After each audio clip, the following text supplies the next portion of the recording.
All right, welcome back to another edition of Hodge and Podge. You ready to get into this week's show? Yeah, let's do it. Yeah. All right, first up, lots of news going on in the NFL this week, and one of the biggest ones was James Harrison got suspended for his hit on Colt McCoy.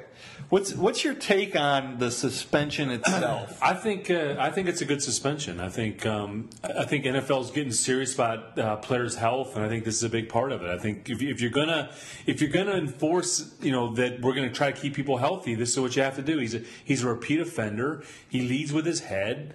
You're gonna have to set him down if he's taking these shots at people.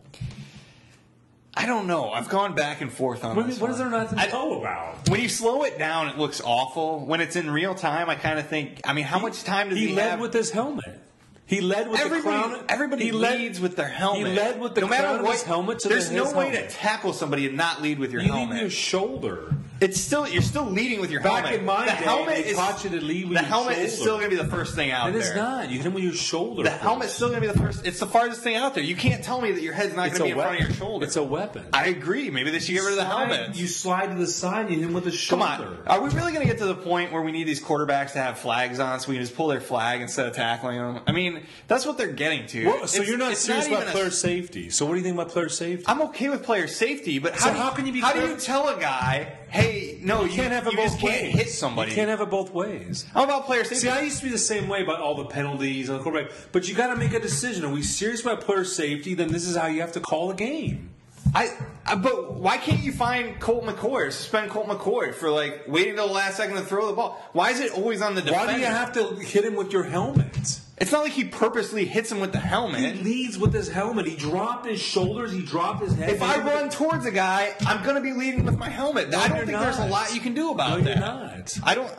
I don't see it. I just think, look, you're either going to be serious about player safety or not. If you're not serious about player safety, okay, it's old school. Let's go back to how it used to be, and that's great. But if you want to keep guys from getting concussions, look, you're not going to keep guys from getting concussions. It's impossible.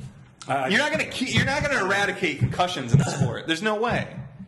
So what do you really want to do? Do you want to eliminate tackling? Because that's where concussions come from. You want to eliminate Dave Dearson, who gets 40 years old and he can't think straight and he kills himself. Okay, then don't tackle. Play flag football. Okay, so what is it? So what is it then? Then play flag football. So it's either or. So there's no in between. It's either you got that or you got flag football. Are you serious? Okay. Yeah. That's the way I would go. I think it's ridiculous. What is your other option? I think is to call penalties and say don't lead with your helmet and don't lead the guy's head. Okay, but that's fine. Call the penalty, but I don't think there's any reason to suspend the guy for a game. I think it was the right suspension. But anyway, what do we got next? Next topic. So during the New England Patriots game, Tom Brady and the offensive coordinator, I think his name's Bill O'Brien or something, got into quite an argument on the sideline there. Expletives and everything being yelled around. I think Bill O'Brien's going to be looking for a job at the end of the year, is what I think. Nice to know you, buddy. You don't call out the star player. How many times that happens? You get in an argument with a star player, you're gone. I have no problem with him getting into an argument, but it was where he physically had to be held back. 2 or 3 guys had to hold him back from Tom Brady, who's sitting on the bench. That's a little bit too far. You want to yell at him, say, that was a stupid pass. Well, they say he was picking on the receiver. On the receiver. If Brady was picking on the receiver, you want to stand up for him. I'm okay with that. I don't think anybody's above being yelled at. Bill, one of us here is not necessary. But, you know what? I think it's you. Yeah, I kind of think at the end of the year there may be some discussions about whether he needs to be back or not. That's a career limiting move. Career limiting move. Yeah, that's what they call it. All right. Next, we got baseball. Ryan Braun, NL MVP, has tested positive for performance-enhancing drug, and this was when, September. They notified him right before the playoffs or right during the playoffs. That's not good. No, it's not, and I think this is really bad for baseball because they came through that whole, the Bonds and the McGuire and all that era. Well, the Red Sox, Manny Ramirez. And you thought they were kind of through it. They have this testing program. Now you get the guy MVP, big Midwestern. The commissioner's talking about how great Ryan Braun is because he owned the Brewers. He came up through that whole testing and everything, right? I mean, he should be. I think they're going to. He was like the poster child for being clean. I think if this, and he made comments about these guys, just come out with it, right? I think if they find that he take this, then I think he needs to vacate the MVP. They take the MVP. Do you think he's going to vacate it? Because they should take the MVP. Because we heard, didn't the American Baseball Writers Association or whatever come out and say they're not going to re-vote for the NL MVP, even if it's positive? I don't think it's re-vote. I think they should just take it away. Just take it away. He has to turn it in. This is not good. I think you and I have had this discussion offline, but it's amazing how these PEDs work. It's just another asterisk. It works, right? It's just another asterisk for baseball. Let's put another asterisk in the boat. We thought we were through this, so it's not good. It's not good. All right, moving on to the NBA. Lots of stuff happening around Chris Paul. Looks like the trade went through. Looks like right now reports are allegedly that the Clippers are going to go through. But what was your take initially when the Lakers had an offer, the Hornets were agreed to it, and then the league vetoed it? I agree with the notion that David Stern made promises to some of these owners that, hey, things are going to change. Go with the 50-50 split on the revenues, and things are going to change for the small market teams. And Dan Gilbert and all these guys, and he's an Ohio guy, so I'm sure he'll take his side. But I think that he was protecting those, and he's proven that the large market teams aren't going to rule again, and that's why he avoided the Lakers trade. Yeah, I think it was kind of ridiculous, to be honest with you. If you're going to set up some guys, I mean, whoever the GM that was in charge of working on the trade, I mean, if you put that guy in charge, then let him do his job. Why veto it later? I mean, or instruct him at the beginning, like. I don't think that because you made all these promises. I don't think that trade was really. I think that was kind of a bad trade for the Hornets, and so they probably should have vetoed it. But it looks really bad trade for the Hornets.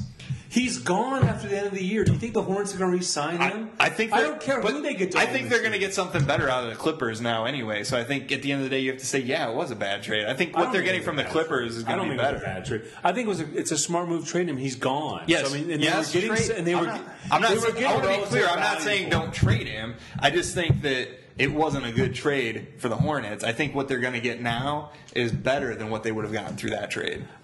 Yeah, maybe, but I think that it shouldn't have been voided because I think they were getting value for Chris Paul when you didn't have to give him anything because the Lakers could have said, look, the guy's going to be gone at the end of the year anyway. We'll just wait till the end of the year and we'll sign him because he's not going to sign with the Hornets. I don't care who owns the team. I don't care if they get like Donald Trump to buy it. You still got to try and get the best offer you can, and if they thought that wasn't the best offer, then it wasn't the best offer. But anyway, I think Stern has to realize that look, you can't control everything. And you can't control these players. They're going to go where they want to go. We can talk about it. You got to stop. Later, you got to stop owning a team. I mean, that's bad. Get a buyer. Get a buyer. Well, I think they thought they would have a buyer before now. Along those lines, Dwight Howard said he wanted to be traded. He can't believe it. Now he says, "I'll come back if you make changes." He's gonna be a Laker. Is he just like politicking? Is he just yeah? I love Orlando. I think it's great. All this.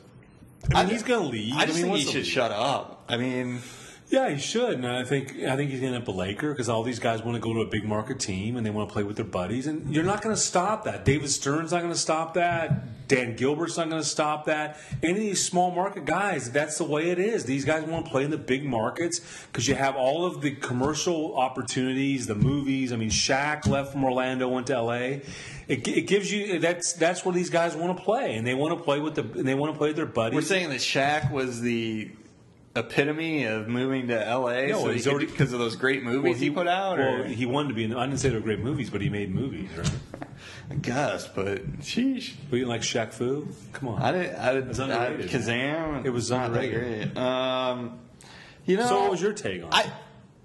I just think it's stupid that you come out one day, you say one thing, you come out another day, you say the other thing. Like, just stick to your guns. If you want to be traded, fine. Just tell me you want to be traded and be done with it. It's not. Just don't waver. Don't go back and forth. Don't do that stuff. Like, if you're not committed to that decision, then don't say anything at all. I mean, it's just ridiculous to go back and forth like that. Yeah, but these guys are on top of the world. I mean, multimillionaires. Yeah, they don't care. I mean, it's a big joke. But at some point, they got to grow up and be adults. I think. And I think that's the biggest thing. Yeah, so. But I think. They're on top of the world. I mean, we're not really on top of the world. When you can play that basketball and you can make that kind of money, I mean, you could say what you want to say, and that's the reality of it. But anyway. All right, I guess that's all we got this week. I want to keep going, man. You got me all fired up now. All right. This. Hey, I do want to give a shout out to the Tussin Tillers out in Orange County. They won the CIF championship for the 3A. That was my illustrious alma mater. I mean, that's pretty impressive. First California State Championship in 48 years, so I think that was fantastic. Yeah, and they did it without you. That's true. Check us out. www.hodgeandpodgesports.com. We'll see you next week.